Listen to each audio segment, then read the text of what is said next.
points, but considering we've had a 1.5% rally in the first 4 days of the trading week, this consolidation and flat opening is par for the course. The advanced decline ratio is firmly in favor of the gaining side. So we pull up the Nifty heat map. It's quite mixed. It's on an even keel now. Equal number of stocks up, equal number of stocks down. But predominantly on the way up, as you can see, it's the Adani Group stocks. Adani Enterprises, Adani Ports, the two which are a part of the Nifty, are racing away. Adani Enterprises up 4.25 at 2,500. And as we were earlier pointing out, pre-Hindenburg, that stock used to trade at levels of 3,700, 3,800. So that is one of the Adani Group stocks which hasn't recovered to the pre-Hindenburg levels before all the allegations and investor concerns rose. So that stock is moving up, but you can see bigger, more powerful moves in the rest of the pack too. Well, that's right. The Adani Group stocks clearly are doing very, very well. Inox Green is another one that's coming on very, very high volumes. I think that one should come up for you on the screen. Massive volumes on that particular name. Let's get that one up. It's up close to around 5%. So big move out there. IRM Energy, Sudarshan had highlighted that stock, about it moving on high volumes yesterday. Today, in fact, that stock has started off on the back foot. It's down close to around 5.5%.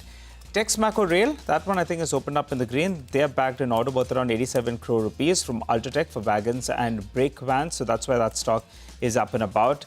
The other one that's under some pressure is Indian Hotels, because they've clarified on reports with regard to the hotel that they have in New York. They're saying that they have only leasehold rights and they don't own it. There was some speculation yesterday that they could sell it for a couple of $2 billion. But if it's leased, then they can't sell it. So that stock as well comes on your radar. What else? Ola Electric. That's opened up a little bit softer. It's down close to around 2% or thereabouts. But the Adani Group stocks, they are catching your attention. Big moves is what we're seeing on all of those names. Up and about in today's trading session. So the broader markets are outperforming today. Headline index is taking a bit of a pause, but otherwise, par for the course, one would say. I think Hind Rectifiers, they have gone ahead and they've done some small shopping overseas. If I saw that correctly, they've gone ahead and they bought a company in France, which was in liquidation. Volume's not very, very high. Only 15,000 shares have got traded, but that one as well opening up with a gain of close to around 4% or thereabouts. Well, what else, Rima? Anything else you've spotted? Well, let's just quickly run through the large cap action then. Adani Enterprises right on top, 5% up, followed by Adani Ports. That's up close to about 2.5%. The picture for autos today is mixed. On the way up, you've got Hero MotoCorp, Maruti Suzuki and Eicher Motors. So these three stocks seeing some buying. Gains are about 0.5 to 1%. But on the way down, M&M is seeing profit booking. It's been one of the biggest winners. Well loved by a lot of investors and funds. And Bajaj Auto is the other stock which is mildly under pressure today. So the picture across autos is mixed, but broadly there is no big stock which is moving up other than the Adani Group. Shriram Finance, HDFC Life, Geo Financial, IndusInd Bank, HUL, NTPC. These are some of the large cap stocks which are opening up in the green. On the way down, Eternal is seeing some profit booking. ICICI Bank is subdued. In fact, ICICI Bank is putting pressure on the overall Nifty Bank with a cut of nearly about 1%. That's perhaps the reason why the Nifty Bank is down 100 odd points. HDFC Bank is down about 0.25%. Reliance Industries too is not flat, but with a negative bias. All in all, a very, very quiet day. Let's see whether we manage a positive close by the end. So far this week, it's been a rally of 1.5%. And if it continues like this, we will be on track to close higher for the third consecutive week. Dheeraj Agarwal, Managing Director at Ambit Investment Managers, is now joining in. Dheeraj, morning. Thank you very much for joining in. The consensus seems to be that after a very long stretch of underperformance vis-a-vis emerging markets, no returns for large caps and many mid caps, now is the time. We've got all the raw materials in place, and markets will scale up from here on, move on. The FIs will eventually turn buyers once we get that US-India trade deal. Where do you stand on the market construct from here on for the next 12 months? Are you bullish? I think next few months I am positively biased. Next 12 months I will reserve my comment at this point of time. And I see a challenge between the macros and the micros at this point. So as you rightly said, macros are still looking good. GDP growth number was outstanding. There is a good possibility that a trade deal will get signed with the US. The GST cuts which the government did should result in some amount of demand revival going into the festival season. but how strong it is. And remember, even after the trade deal with the US, the tariffs will be significantly higher than what it was 4 months ago or 5 months ago. So how do we battle that? How do we manage to grow our exports once again, despite that, into next year? Will determine whether our earnings growth picks up for next financial year or not. So last 4 quarters have been disappointing from earnings growth point of view. Eventually, market will want to see all these macros translate into micro, which is the earnings growth. So jury is still out on that one. So next few months, I'm positive. 12 months, I'm still a little cautious. Okay, all right. Hi, Dheeraj. Good to see you in. But, earnings in Q2 as well will look a little bit softish, right? You have this adaptation to GST 2.0. So then earnings, we live on hope that Q3 and Q4 will be much better. Is there a possibility earnings actually could disappoint a little bit in comparison to expectations? The scale down expectations is what I'm talking about. So the current quarter's weak numbers, I think, may not impact the market too much negatively because I think it's a known fact that post the announcement of GST on August 15th, and the actual implementation of GST cut in the third week of September, for 2 or 3 weeks, the consumer demand and consumer sales were likely to be muted, right? Because everybody would have waited for the GST cut to filter into the prices before buying the product. So a little bit of weak earnings this quarter, I think, should not matter much. The acid test will be December quarter numbers. December quarter numbers has to show meaningful improvement for the rally to sustain into next year. Okay. All right. Dheeraj, the next question I have with you is with regard to this new listing, Urban Company. Clearly, there's a big runway ahead. Most of us use their services, and shareholders will be very happy looking at the listing gains. But if you look at it on a forward multiple as well, it's trading at 100 times. What's your view on these names? In the past, Zomato, you were bang on, or Eternal as it's called. Urban Company, do you have a view or any other stocks in this new age theme? No, so this particular company, I don't have a view. But I think the high valuations will have to be seen in the context of, number one, what is the growth? Second, what is the runway of growth potential? So, you gave the example of Zomato. Zomato, our conviction was that the longevity of growth or the runway of growth is fairly elongated. And unlike the fears which exist in some quarters of the market, that whole segment has almost settled down to be a duopoly right now. And all new competition is finding it difficult to get their foothold in the market, right? So a duopoly with a long runway of growth visibility, you can justify high multiples or, in case of low EPS companies, obnoxiously high multiples. But for the others, you'll have to see what is the growth and what is the longevity of growth. Otherwise, it could be a trap, as a general comment. So for Urban Company, is it the longevity of growth that you're not convinced about? Is it the opportunity? Because unlike an Eternal, this has a monopoly in the business that they operate in.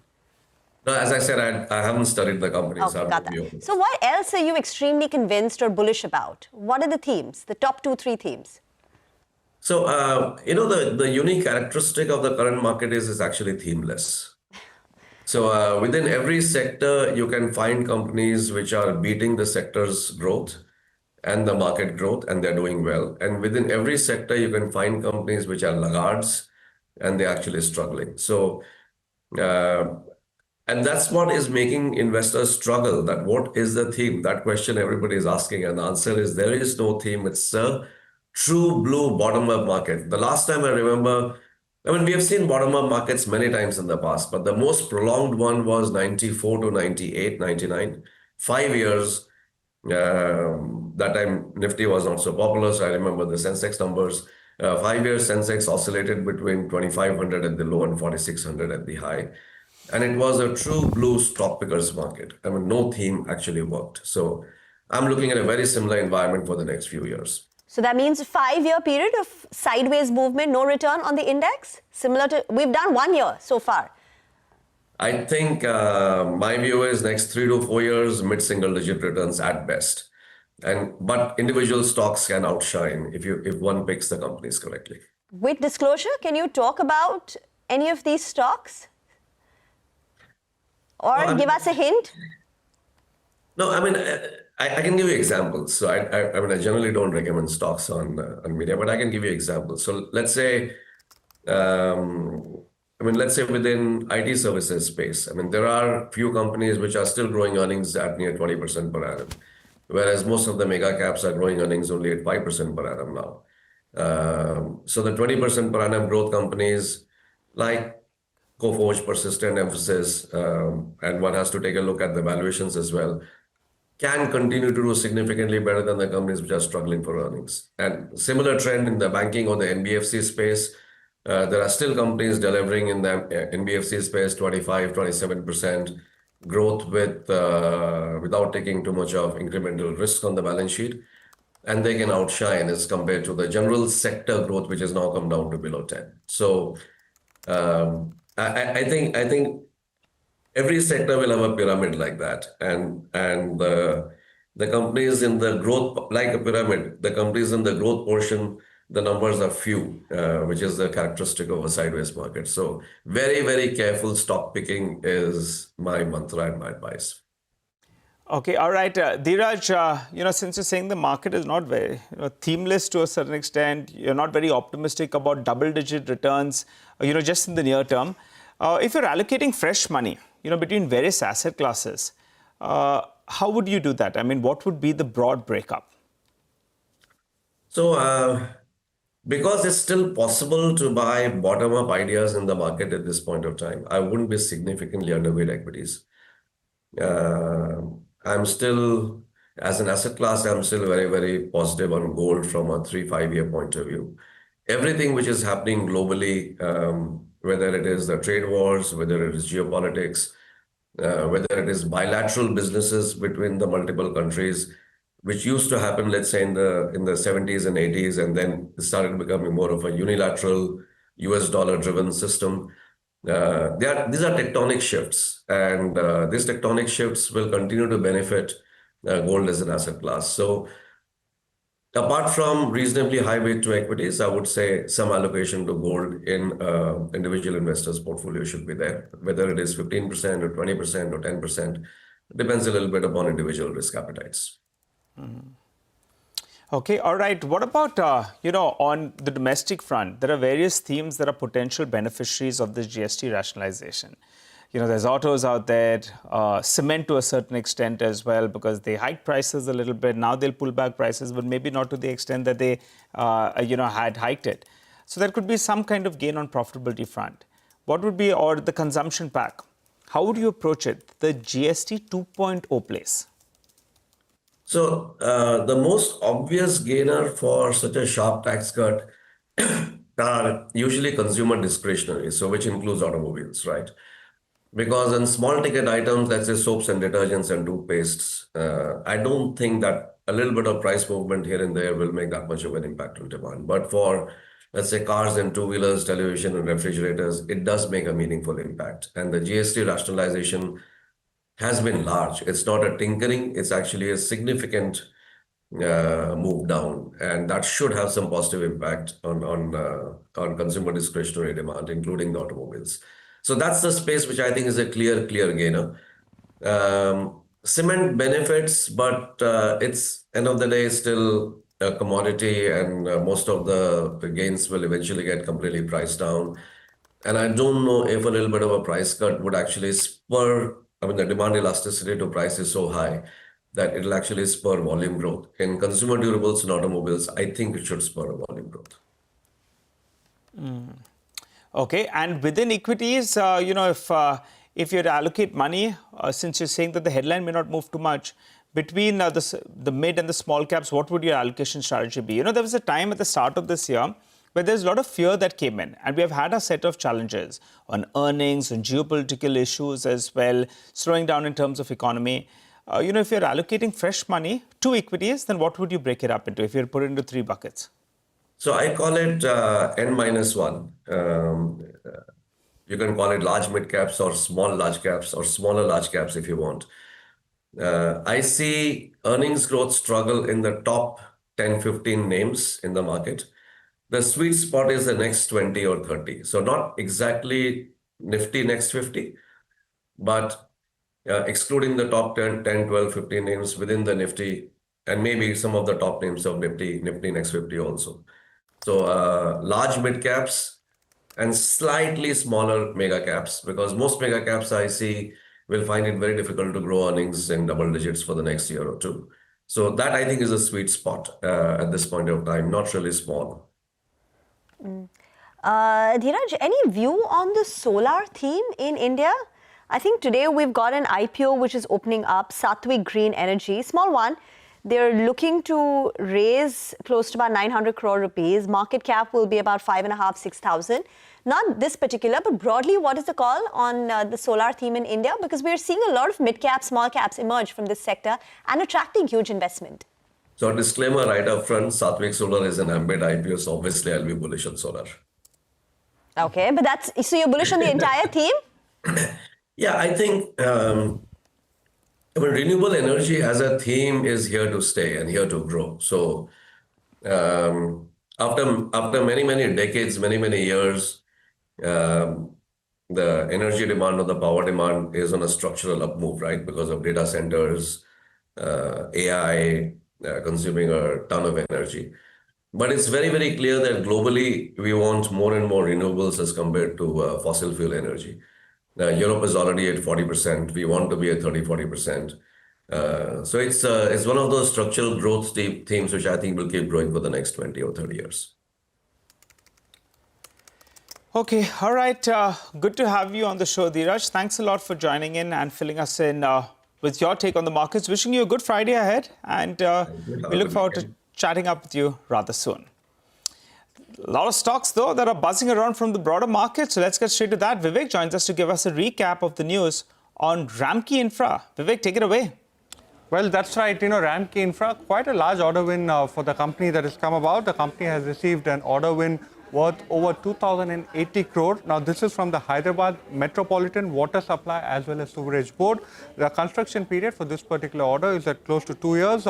The operation and maintenance period that the company will enjoy is close to 10 years. So the total quantum over 2,080 crore. Remember, the order book at the end of Q1 FY26 was at 7,650 crore, indicating that this is a pretty significant chunk of the total order book that the company has received. Okay, that's Ramki Infra moving up. Vivek, what about JSW Energy? Well, a quick recap as far as the developments concerning JSW Energy are concerned. Two separate news flow. The company has entered into an agreement with Statkraft IH Holdings that has completely exited their India power plants. The company will acquire 100% equity stake of Taidong Power Generation. Remember, the company has close to 150 megawatt under construction hydropower project. FY25 revenues that the company had was close to 39 crore. Transaction is for an enterprise value of 1,728 crore, indicating that JSW's total portfolio has now exceeded 30.5 gigawatt. Now, also interestingly, the company is acquiring a small business of GE Power India. This is the manufacturing and supply of power boilers. Now, this particular business, it's via a share swap agreement. JSW Energy will issue 10 shares for every 139 shares that GE Power shareholders actually have. So the demerged entity financials constitute close to 5% of the total revenues as far as GE Power is concerned. The rationale mainly is for backward integration as far as JSW Energy is concerned. Thanks a lot, Vivek, for joining in and filling us in with that take on both Ramki as well as JSW Energy. By the way, don't lose sight of the markets. We need to stop for a bit of a breather, but I think, the markets have now pulled back a little bit. 100 points, par for the course. What's struggling, though, today? One of those indices that are still underperformers for the year is the IT index. In the last 1 month or so, it managed to outperform, but now it's coming for some profit taking. So the tech index is now down close to 0.7%. And Infosys, the big boy in there, that's actually slid to the low point of the day. So I think that's putting some pressure on the index. Let's get to our next management then. We have Mr. Ranjit Rath, the Chairman and Managing Director at Oil India and Chairman at Numaligarh Refinery, who joins us on the show. Hi, sir. Good morning. Thanks a lot for joining in. We've got a lot of questions for you, coming to you in just a bit. For the time being, just highlighting the three broad points we're looking at. FY26 volume growth outlook. That's what we want to know. The GST hike impact on the exploration services, the impact out there. And finally, the impact of the rupee volatility as well is something that we're looking to understand. Well, Mr. Rath, thanks a lot for joining in. Let's get to the first point. When is the Numaligarh refinery expansion expected to come through? I think it was expected in the next few months. You could give us an update out there. And how will it aid GRMs as well as the overall earnings of the company? Okay. First of all, thank you very much for having me. Good morning to you and all your viewers. We had an excellent AGM yesterday, followed by a press meet. Very happy to be here. Number one, the year just passed by, FY25. We had a landmark year with highest ever production of crude oil and natural gas, that's 6.71 million metric ton oil and oil equivalent. As far as FY26 is concerned, we are looking at about 7.5 million metric ton of oil and oil equivalent. We are looking at a much higher number of drilling. We are looking at a much higher number of exploration acreage and seismic data coverage. As far as Numaligarh is concerned, I must give you an assurance that the expansion is on track. As we speak, the primary units, that is the CDU and the VDU of 6 million metric ton crude throughput, we will start commissioning by December 2025. And the DHT, that is diesel hydrotreating unit, will also be ready, but we need to have the sulfur unit ready first, because I would like to explain that these are all batch basis commissioning and always linked. Therefore, we would start doing the remaining units commissioning by 31st March. By FY 2027, we would be looking at about 40 to 50% capacity utilization and some time of to 28 for complete stabilization of 9 million metric ton. The second question that you had asked, before that, I would also like to say... Just one more point, sir. So on the Numaligarh refinery, what will be the initial capacity utilization levels, if you could help us out? And when do you hit peak capacity? So we clear that out of the way. Okay. So currently, the capacity utilization of a 3 million throughput is 100% plus. Last year also, it was 100% plus. And going forward, we are looking at that number also. In addition to that, beyond the Numaligarh refinery expansion, Honorable Prime Minister has already laid the foundation stone of a polypropylene unit. That's another 7,000 crore investment.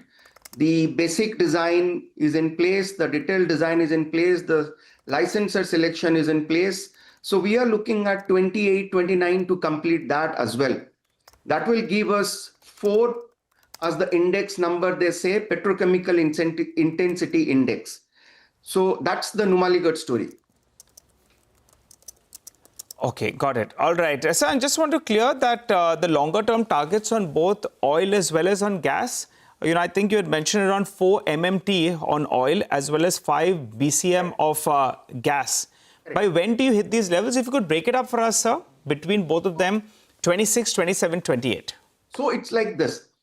4 million metric ton while you produce crude oil, movement of crude oil or transportation of crude oil is primarily done through the infill lines and then the bowsers, and then you have the trunk line to feed the refineries. The gas piece is contingent upon having a robust evacuation facility. So currently we are doing about 8 million standard cubic meters per day gas evacuation in the regional customers.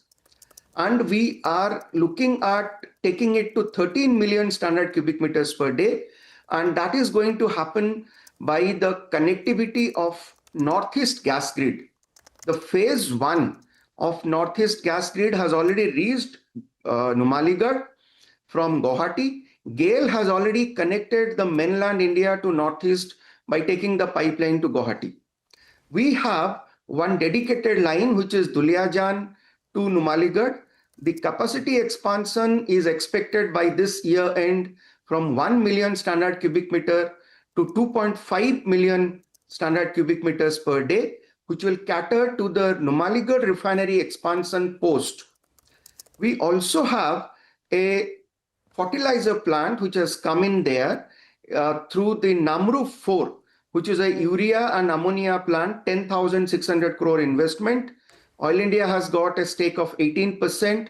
Government of Assam has got 40% investment. There also, we are looking at a 0.7 million standard cubic meter per day natural gas supply.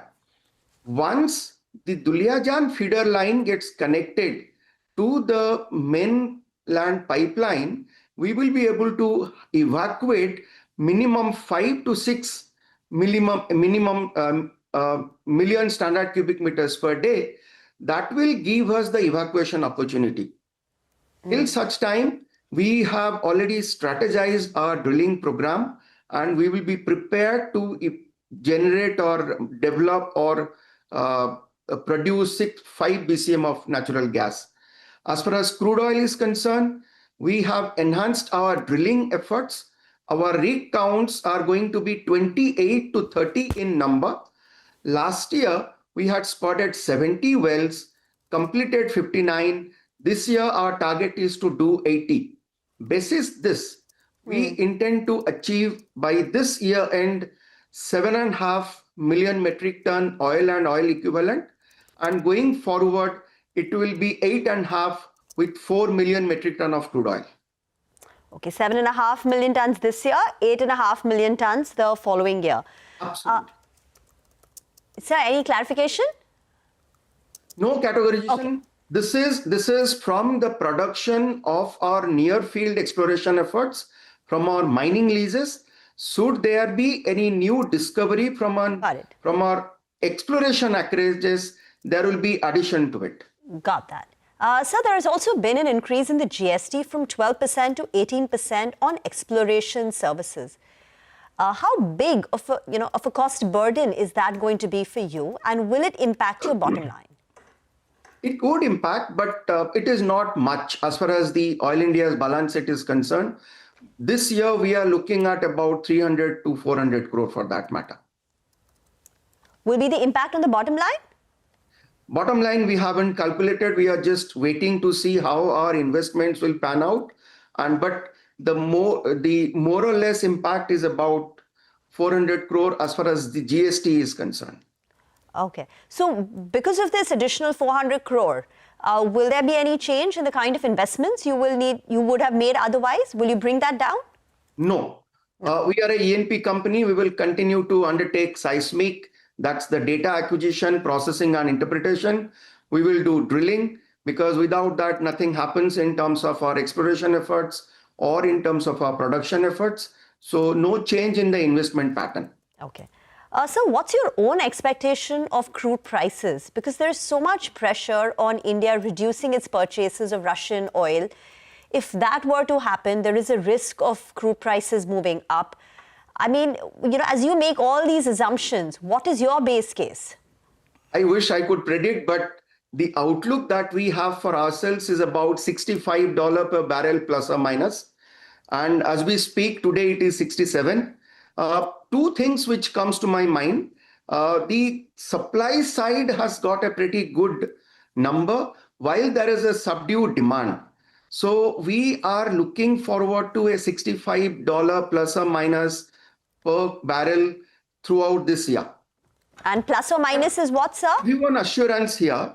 What we have done, realizing or having taken note of this outlook, we have actually initiated a lot of cost optimization processes within the company, whether it is manpower rationalization, asset utilization, operational efficiency in terms of our productivity, in terms of our drilling efforts, in terms of our workover efforts, the turnaround time of our drilling. So all that has already kick-started.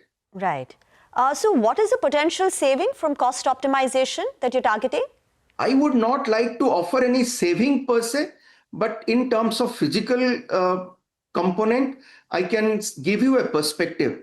When last year we were doing, say, about 50, 60 number of wells, this year we target to do 80 wells by virtue of optimizing the interlocation movement, the turnaround time of the drilling, and despite undertaking more deeper wells. Similarly, While last year we did about 290 plus workover, this year our target is to do 300 plus workovers, where we would like to do optimum cycle time for our workovers. And that is how we intend to operate. Plus, we will also have a good revenue stream, that is our outlook, from the refinery margin that we witness, which is going strong in case of NRL. Okay, all right. So, final question before we let you go. ONGC and Oil India, where you all have signed a joint agreement, right, for 3 exploration blocks. Could you tell us what is the share breakup? Point number 1. Point number 2, give us some color on the total investment. Okay, so it's like this. As part of earlier also, Oil India and ONGC are there together in couple of blocks. And one of them, as we speak, is happening in Bengal, that is onshore. As part of the OLP 9 bidding round, we submitted 9 bids, and all of them Oil India was successful to secure, out of which in one block, Mahanadi Deepwater, we are together 50-50. In one block in Meghalaya, we are together, that's an onshore block, we are together. One block in Cambay Basin onshore, we are together. Otherwise, as part of our portfolio, we have got one standalone block in Cambay Basin onshore, one standalone block in Meghalaya. But more importantly, Oil India has got, as part of its 1.12 lakh square kilometer of area of exploration acreage, 40,000 square kilometer of area in the Mahanadi and KG Basin of deep water and ultra deep water exploration blocks. There, as part of our investment commitment, the onshore blocks are easy. We don't see, because these are all lower depth wells. The commitment will happen as far as the deep and ultra deep water block is concerned. We are going to place the work order for engaging a deep and ultra deep water 2D and 3D seismic survey, which is about 800 crore to start with. Then once we establish the prospectivity, we will undertake about 3 to 4 deep water wells. That's possibly happening year after or year after that, because we require about 12 months to complete the seismic activity, which is going to kickstart from December. So that's the outline.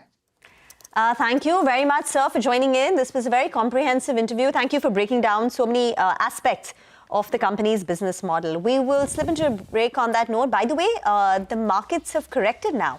100 points lower on the Nifty. We've breached 25,400, breached 25,350. And the problem is IT is under pressure. Banks have seen a correction, profit booking after 12 good days on the trot, and FMCG too is on the back foot. So all these heavyweight indices are lower today, and that's exerting pressure. Mid-cap index, for now at least, is managing to hold on to the green line. Get into a break. On the other side, Vivek Sharma of Cohance Life Sciences will be joining in to talk about the observations issued by the US FDA and the emerging opportunities in the CDMO business.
Welcome back. Markets down 80, 90 points. Nothing to worry. Par for the course. When you sprint so fast, then you want to cool down a little bit before continuing to sprint, or maybe pause for breath for a little bit. I think that's precisely what's happening. The Nifty Bank has actually been leading the way. That, in fact, is down close to 200 points. The IT index as well is lower.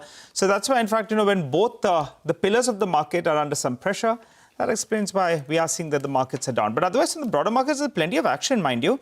FDC is a stock that's up close to around 7%. I'm not sure whether or not there was a large trade out there, but volumes are larger there. Reddington, another stock that was up, I think, 20% a few sessions ago, that's resumed its winning ways. So that's up as well, close to around 6%. So keep an eye out on that one as well. Reddington, we should get it up for you on the screen. Well, let's get to our next guest then. We have Mr. Vivek Sharma, the Executive Chairman of Cohance Life Sciences, who joins us on the show. Hi, Mr. Sharma. Thanks a lot for joining in and good to have you on the show. Before I come to you, just highlighting the broad points that we're going to be focusing on for the next few minutes in this interview. The promoter offloaded close to an 8.9% stake in an upsized block deal. So some clarity on that front. The company's response to the US FDA Form 483 with 6 observations. And finally, the broader outlook for the sector, right? What are the opportunities in the CDMO space? So all of this is top of mind. Well, so let's get to the first data point itself. The promoter entity, they went ahead and they sold close to an 8.9% stake. Obviously, they still have a large holding. Give us some clarification on that front. Is there a plan to sell some more? Is there a period that they will not sell? And what is the holding ultimately that they're comfortable with? Please give us some clarity. No, thanks for having me. Good morning. So yeah, Advent still remains after the sale as our key anchor shareholder. After the sale, they are at 57.5%. The intent of the sale was to broaden the investor base by bringing in top quality institutions. And importantly, Advent has chosen a longer term lock-in, which reflects their stronger conviction in the business. So I would view this as a positive, trend. The strong demand from institution highlights a strong conviction in the business and the management team. Right. So no more sale is what we are looking at. You're comfortable with that holding as of now. They're done for the time being, right? So I can comment on their behalf, but that's my understanding. I think, right now they're committed to the business long term. And as I said, we are excited as management team with the broadened shareholder base and excited to work with the Advent team. Yeah. Okay. All right, Mr. Sharma, I'm going to get an Ekta as well. She's joining in for this interaction. Ekta, take it away. Yes, absolutely. Mr. Sharma, hi. Good to see you in. The 6 observations that you received for your formulation facility in Hyderabad, I know it doesn't contribute that much in terms of revenue as well as EBITDA as a total. But what is the nature of the observations? When do you expect a resolution for this particular facility?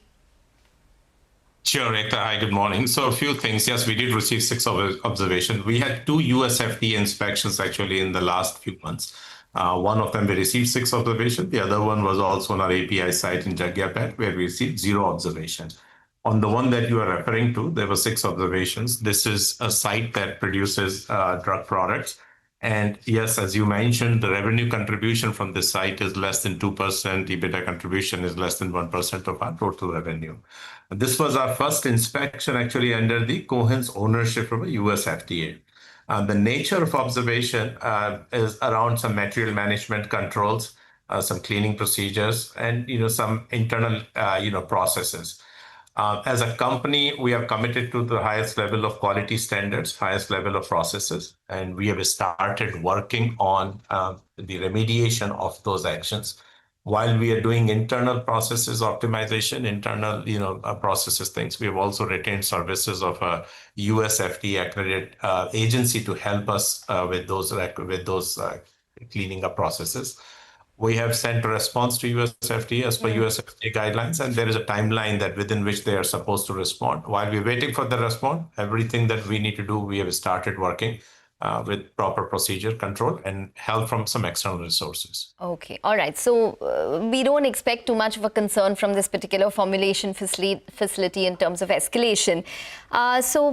Just wanted to focus on the opportunities which are emerging in the CDMO space. And one of the key things that I wanted to talk about was the US Biosecure Act. We understand that it is back under consideration in the US.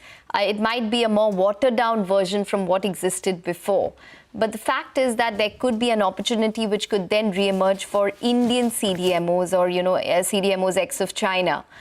Just give us a sense in terms of what kind of opportunity are you anticipating, and is that already playing out with regards to China Plus One for you?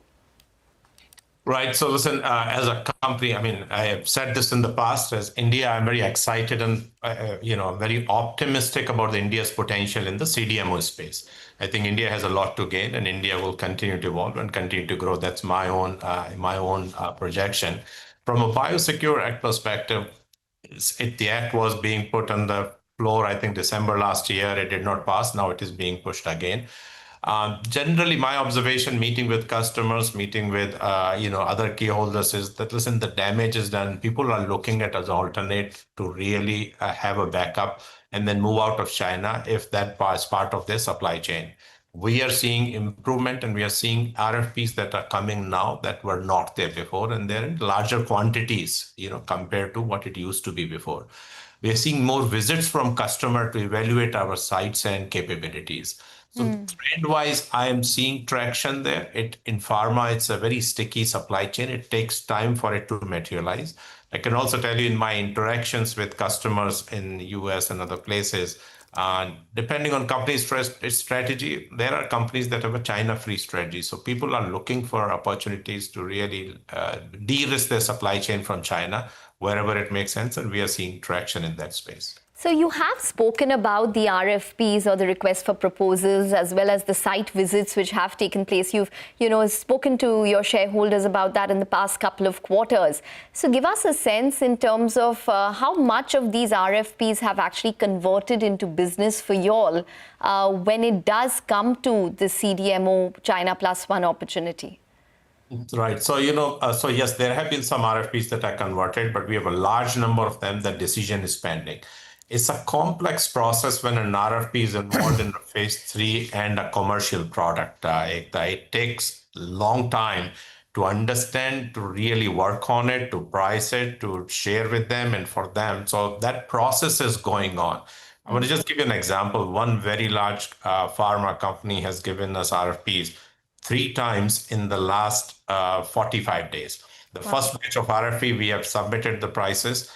They are evaluated. They have come back with some negotiation. We are discussing with them. The second batch, we are working on submitting. The third batch just came in last week.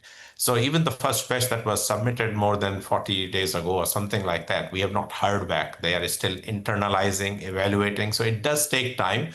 I'm very optimistic that the fact that they are evaluating and there are more RFPs coming, we will see traction from there. So it's all moving in positive direction. Okay, so you've had one innovator company reach out to you in the past 45 days for 3 RFPs. More than 3 times. First time it was and I don't want to give the numbers here. It was a much higher number of RFPs, but it has come in 3 different batches, 3 different stances. Okay.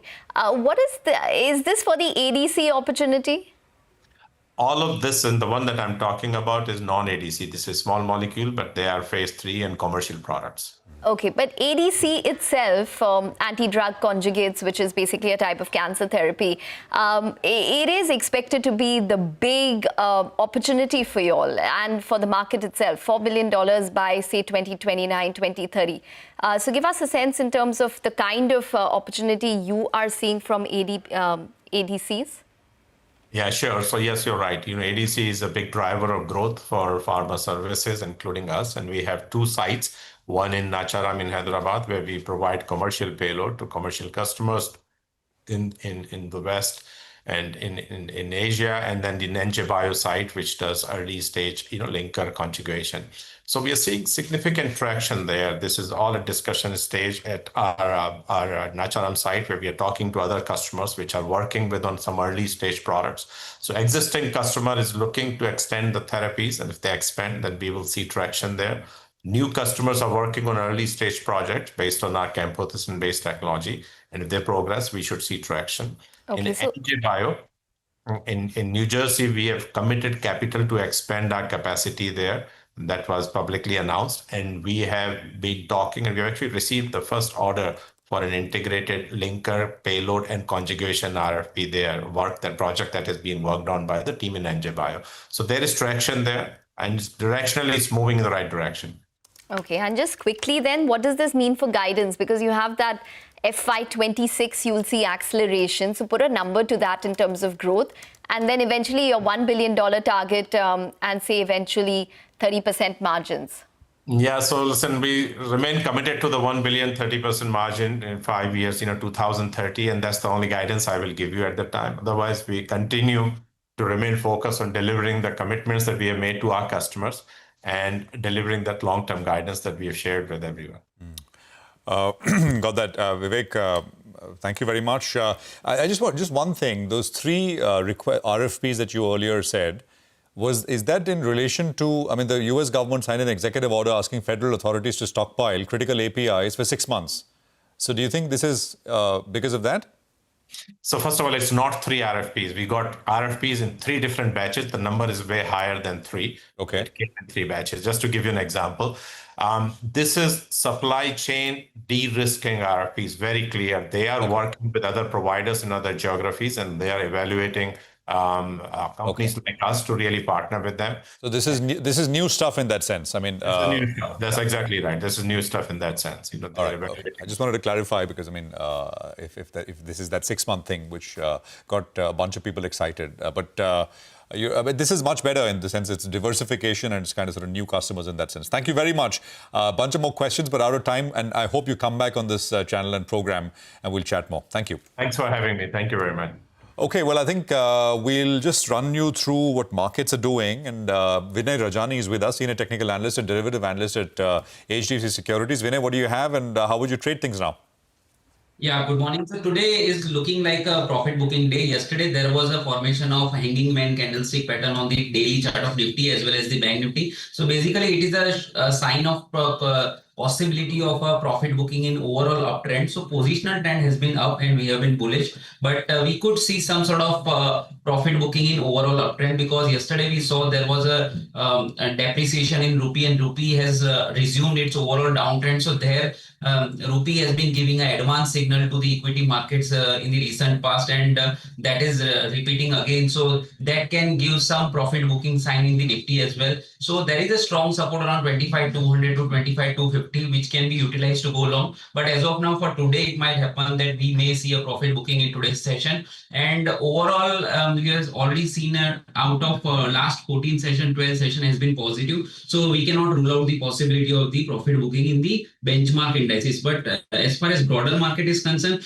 I am expecting a continuation of participation in the broader markets because only 69% of the NSE 500 stocks are still above the 200 DMA, which is not overbought yet. So there is no extreme case as far as broader market is concerned. There has been a gradual improvement in the broader market. So there is no euphoric sign in the broader market. Buyer dips should be bought into.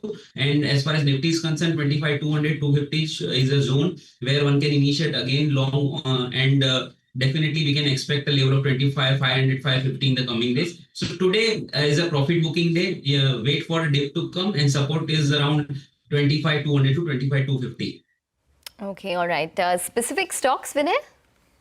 Yeah, so basically I continue to see strength in metal stocks. So NMDC is a stock which I like on the chart. So it is into a continuation of an uptrend and continuous outperformance is there. So around 77.50 one can initiate long in NMDC. I would suggest a trading stop loss at 76. On the upside, I'm expecting an immediate target at 80. The second pick I would take from the auto ancillary space, Subros. So yesterday there was a nice breakout and clear-cut resumption of an uptrend. So Subros is looking good around 1028, 1030. I would suggest a stop loss at 1000. On the upside, I am expecting an immediate target around 1080. So these are the two stocks I would trade with the mentioned stop loss. Absolutely. Vinay, good to get that. Thank you very much for joining us with that. I just want to play out an interesting piece of the conversation. So I spoke with Jairam Sridharan. He's, of course, the head of Piramal Finance and this large NBFC. And Jairam made an interesting point. He said that lower-end customers are not doing nearly as well as the average picture looks like. I mean, so the baseline for NBFCs is looking all good, but that's extremely skewed. So this is Piramal's MD, Jairam Sridharan. This was at the sidelines of the Banking Transformation Summit that happened just a few days ago. He also actually highlights on the MFI side, microfinance side, actually a new cycle has started, and it's the upcycle. Listen in. What we are seeing is an environment in which the lowest end of the customer is not doing nearly as well as the average picture looks like. So you can look at India's average numbers on anything, and much of it looks like it's all trending upwards. But unfortunately, it doesn't seem to be evenly distributed. And at the lowest end, you find not as much growth, not as much sort of prosperity, not as much ability to lever themselves.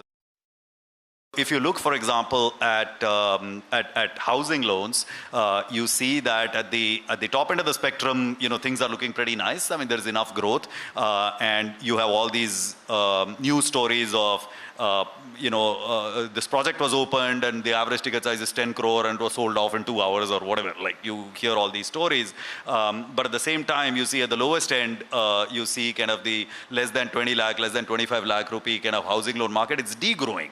It has been degrowing for a year and a half now. Second piece, the second example I'd give you is, this was for individuals. The same is happening in companies. In companies, the largest companies are doing remarkably well in terms of borrowing, not necessarily in terms of growth and profitability, but certainly in terms of delevering themselves, balance sheet strength. They're doing remarkably well. But the smallest companies are really struggling in terms of balance sheet strength. In many ways, this is the MFI sector growing up. It's the first big cycle in the post-deregulation era after RBI kind of changed all their rules and made the sector, kind of let the sector go in 2022. This is the kid going to college for the first time and kind of having way too many drinks and having a massive hangover. So it's a coming of age thing for the sector. So the sector has reacted really well. I agree with the point that Sudipta is making that kind of new business, particularly post-Diwali of last year, new business that has been booked is looking actually very, very good in the sector. And this is a sector in which old business runs off very quickly and new business starts to dominate. So I think certainly, if I were a betting man, I would say we are at the beginning of an MFI cycle, not at the end of the previous one. Okay, interesting takeaways coming in from the Piramal management there at the start of an MFI cycle and not at the end of one. We need to take a short break on that note, but Manisha Gupta will join in. She'll be focusing on the commodity space. Stay tuned.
Welcome back. Well, a little bit of profit booking for the markets. The Nifty is down around 100 odd points. We have the Bank Nifty, which is under pressure as well, so down around 0.4%. Remember, it's been a couple of good days for the Bank Nifty, so now seeing some amount of profit booking. But let's shift focus now to the commodities market. Manisha is here with us. Manisha, over to you. Which is the metal that you're tracking today? Well, I'm looking at aluminum, and that is because in the near term, when you look at the last 1 week, 1 month, even 3 months for that matter, this one has been an outperformer.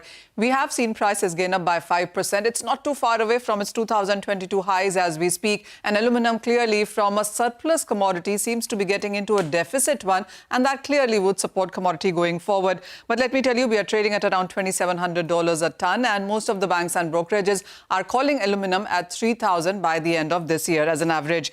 There are 3 or 4 factors that you need to keep an eye on. First one really is about tariffs. Remember, there is a global 50% US tariffs on aluminum imports, and much of that really comes in from Canada. So we are looking at Canada actually moving away from US to other markets. And if you look at the overall numbers, in the first quarter, the aluminum exports from Canada to US were at around 95%, which has declined to 78%, with an expectation that you could be looking at lower numbers as we move ahead in the year there.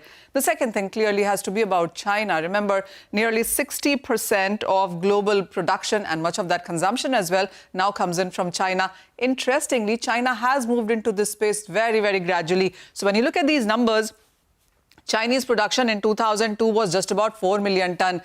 Fast forward to 2024, China now produces 43 million tons. So China basically knew where to get in, and we have seen Chinese investments in smelters outside China as well. So China clearly playing that big game there. Also, when you look at the Chinese exports, that were at a record high as well in last year at 6.7 million tons. China has interestingly put a production cap at around 45 million tons. The capacities are much higher, but with China now calling it cap at 45 is one of the factors that you have seen support come in for aluminum. The other has to be about Russia, one of the major players yet again in aluminum, and the metal produced after April 2024 cannot be delivered on London Metal Exchange has been the sanction that has been put on Russia. Having said that, we do understand that a lot of metal is still coming out from Russia. But the second factor, the point that you should look at is the LME inventories itself. Now, the markets take a lot of sense and sentiment from this one, and this is what we are working with. In 2021, aluminum stock was at 3 million tons, much higher, and we did not see the prices outperform. And then you come to 2024, the inventories fell to 1 million ton. This year has been interesting. We've seen inventories not just below 1 million tons, but constant decline as well. In the month of May, it was at 700,000 tons. Right now at 375,000 tons. Markets are taking a lot of cue from that. Is the reason there are very less sellers into this and buyers aplenty. Now, when you talk about the new aluminum smelters as well, and this is a report coming in from Indonesia, that you could be looking at 7 million tons of capacity by 2030. But remember, aluminum is a very power-hungry as a metal, and with power being fought between AIs and energy transitions and various other sectors as well, captive energy is something that Indonesia perhaps will not be able to work out with, and that is the reason markets are slightly sarcastic. So this is an area that could continue to be bullish going forward. Manisha, thank you very much for that. So those are commodity cues coming through. Reddington stock at the bottom of the screen on the back of that iPhone 17 appearing in stores. So interesting one, and we'll have more a little later. We'll take a, there you go, 9% higher. We'll take a break. On the other side is our special segment. It's the economy. Lata in conversation with Priyankar Biswas of JM Financial Institutional Securities and PP Gupta, CMD of Techno Electric and Engineering, on the state of construction companies post the GST cut.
Welcome to It's the Economy. This is a slightly less discussed part of GST.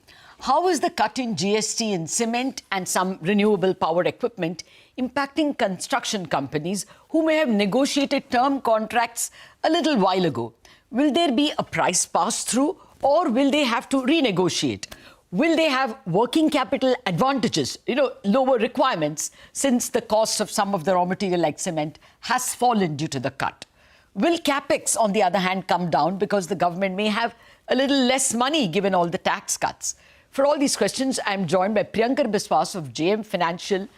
He's an expert on this industrials area, and PP Gupta, the chairman and managing director of Techno Electric and Engineering Company, an extremely successful company in the power cycle, the power output and construction space. Mr. Gupta, Priyankar, good morning and thank you very much for joining me. Mr. Gupta, first up to you. All the older contracts that you'll have, is it just a pass-through? Or are the people who are giving you the contract saying that now that you may have lesser cost, can we share the benefit? I mean, is it smooth or is there some negotiation? Ma'am, firstly, this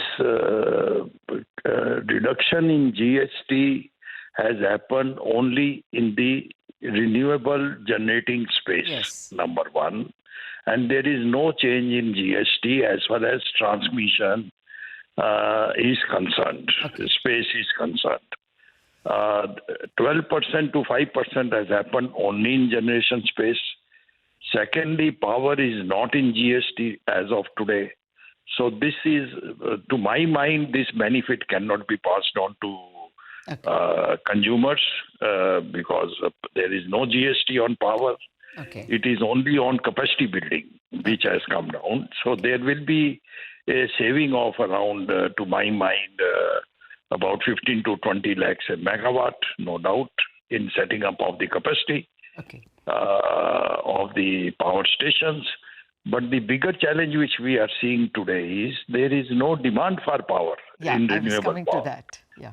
In the day times, we see the cost of power in power exchanges is as low as 50 paisa or below. Yeah. So that is hampering the further capacity augmentation in this space.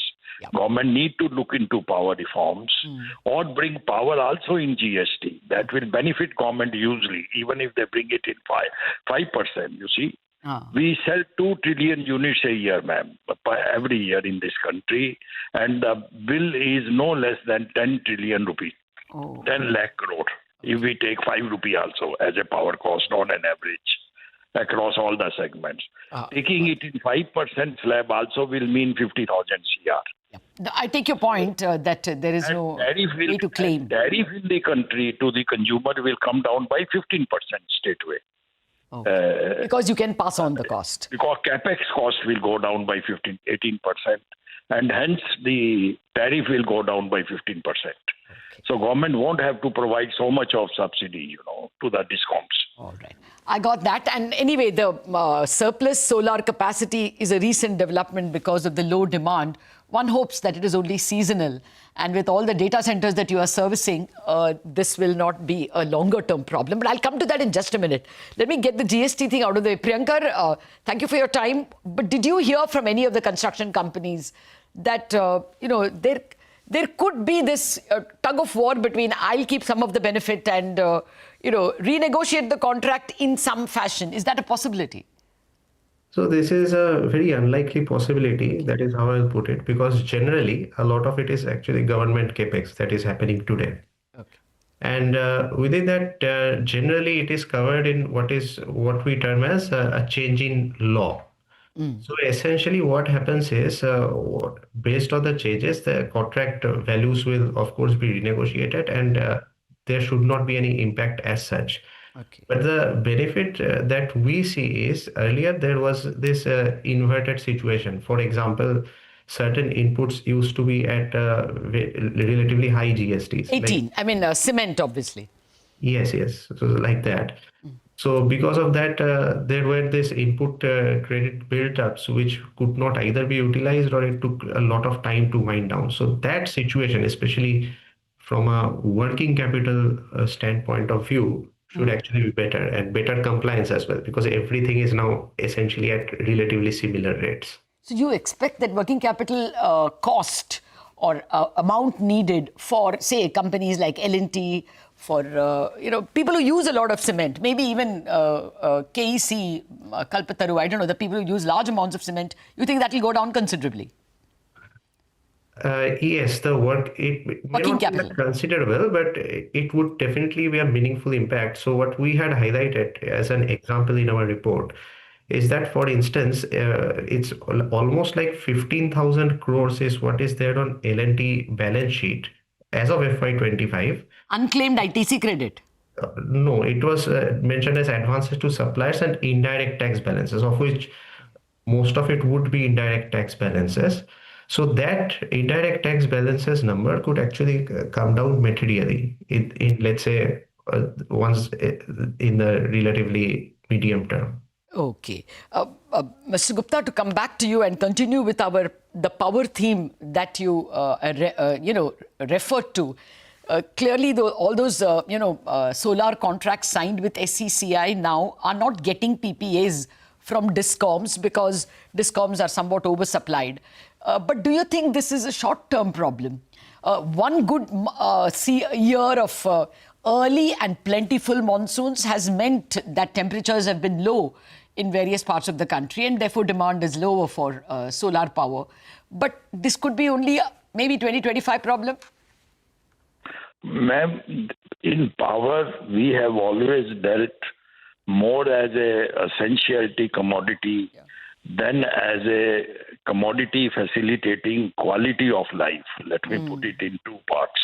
Okay. That is the challenge we face always. The tariffs of power is all-time high in our country, which does not aid consumption more. If we can, the issue is seasonal, of course. That is a compulsive part of the demand. But more important is to induce the demand in the system. If we can bring down our tariffs by 15-20% or 25% more easily by taking away all these taxes, baggage of taxes, and also cross subsidies as existing in the system, you will see that more and more consumers will like to consume, power for more aids, more, automation, mechanization, data consumption. Society's quality of life will be a lot better if power is more affordable. Okay. Just to refer to the issue that Priyankar mentioned, are you also, those who are constructing renewable power projects, are they also likely to be saddled with unclaimable input tax credit? Is that a likelihood since, as you point out, they cannot claim there is no GST on power? To my mind, that is unlikely, ma'am, because there is always some value-added component involved in the capex. It will more or less should neutralize. That is not the challenge I see. Okay. But bigger challenge is feeders are not available in the market to the generators today. That also is stagnating the more capacity becoming operational in the system. Okay. That is also choking the system today. Okay. The biggest, you will see private sector companies entering and correcting that? Yeah, all are private only, ma'am, today. Even generation is all private by and large. Yes. By either, it is all through private investment. Okay. So a temporary mismatch of one element of the power cycle. I will say temporary, ma'am. It is going to last in this country and grow further bigger, my mind. Okay. Because we are not planning advanced capex in evacuation, in transmission. We want to do capacity to capacity and often right of way, acquiring land parcels and deploying these feeders is taking no less than 3 to 4 years. I agree with you, sir. I have gone through enough of power cycles, and in the 2008 point where we were trying to provide excess capacity, we ended up only having huge NPAs simply because other parts of the system were not up to speed. Certainly not DISCOMs. Right, ma'am. That's a big discussion for which I'll invite you. But Priyankar, is there a worry that capex pipeline will reduce because the government has given away 1 trillion by way of income tax and another $500 billion by way of GST cuts. There is a huge advance spending already done, front-loaded. Are we going to see lower pipeline? Yes, there is a worry. So, for instance, as you were rightly highlighting, there has been a fall in the tax collections. So, besides the GST angle, like $500 billion that you said, the direct tax collections have been relatively weak. Now, essentially, some of the sectors where we can have worries is, for example, water, that we had highlighted in our report as well. So where there is a disproportionately strong dependence on, let's say, the central government budgets, even significant portions of the railways as well. But the good part is a lot of this capex that we think about today. So let's say power transmission, for example, even generation on the renewable side, by and large, these are private in nature or PPP in nature. Or PSUs.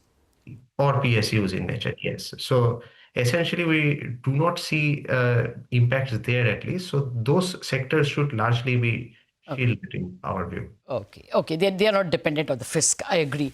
Actually, we're run out of time. We have tried to attempt too many themes, perhaps.